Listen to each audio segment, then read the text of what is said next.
Grand rising and shining. Hello, my lovely friends.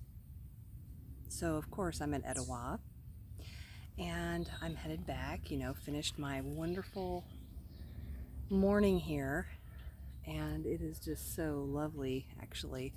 It is summertime here in Georgia. Um, it's probably 78, 79 in the shade, but it's not too humid. And there's a nice breeze that comes through every now and again. So I wanted to share this last piece. This is from The Prayers of Honoring by Pixie Lighthorse. And, I'm going through the seasons here with this book. And so we're getting ready to come into summer. I mean, we already are, we feel it, but the solstice isn't until, I think, next week. So this is the last one for the springtime. And I just love how it kind of parlays into summer. So this is Honoring Germination. Thank you for this miraculous day of reckoning. Thank you for your unpredictable weather that allows us to stay aware and awake, tuned in, turned up. Bless the soil today for all of the little promises held safe in this loamy fecundity. Show us that we too are this procreant. Bless the hillside fires that burn in holy honoring of the heat needed to hatch the seeds of the future. Help us to stay awake all night to tend the coals of possibility. Help us make out the dancers in the flames. Show us how to move our bodies like fire. Hold us high in our fertile possibility. Strike the match that relights our sacred inner lamps, which grow dim during cold, bleak times. Free us from the paralysis resulting from circular arguments that play over and again in our minds. Remind us to get out of our heads and get outside, rain or shine, and shout our gratitudes for being alive under the first hot sunshine of the year. Awaken us in a ferocity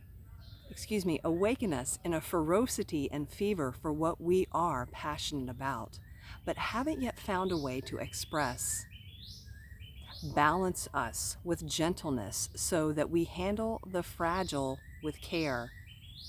Help us tone our discernment so that we know where to go when the road forks and our roots split in two.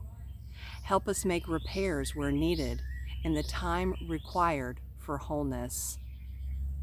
Give us the visions and lead us to the people and the wise inner guide who will help us give birth to our best ideas. Prepare us with faith for our pregnant days to come. Let us know that we can do this. Reinforce us for the coming season of planting and later the harvest. Remind us to think about what we want to reap so we can sow right. And humble us with your divine magic that allows all things to grow. How wonderful is this whole thing, bringing us into summer and what that's all about.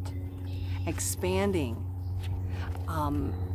the fire that opens the seed pod, right, to start the growth again. So I know that as we talk about in my card readings, these are very interesting times, and there's so much being thrown at us in the outward society, and it's hard to come back to center, basically. So it's telling us it's time for us to get outside. It's warm. It's time, rain or shine, get out there and enjoy this beautiful nature, because then it does help germinate our mind, quiet our mind. The circular arguments, I loved that part too, the circular arguments that continue to go through, and the overthinking. And that's what we're plagued with. We have so many distractions and we cannot seem to find our center, but we can. So hoping that all of us will continue to know that we can do all of these things through all the seasons and go with the seasons and follow the flow of what we're feeling. and know that it's okay. So this is going to be a short video. There's actually a bunch of people that are actually on the Etowah River, kind of coming down, and you know, they're having a good time, which is good. This is summer sounds, right? People having a good time, floating down the river. A beautiful symbolism there, just float and relax. So, you know, take the summer off. Take the summer off of beating yourself up. Take the summer off and enjoy yourself, celebrate yourself. In all pieces, all little cycles of life, enjoy yourself and celebrate yourself. But thanks for always joining me and tuning in. I feel your presence and I appreciate it. I'm really just here doing these things because it's me. It's just for me, really. And I feel like maybe if I share it to someone, it's someone being a witness. So feel free to leave a comment. And yeah, I'll see you next month to see what we have to talk about in July. So thanks again. And you know I'm always sending you peace, love, and soul.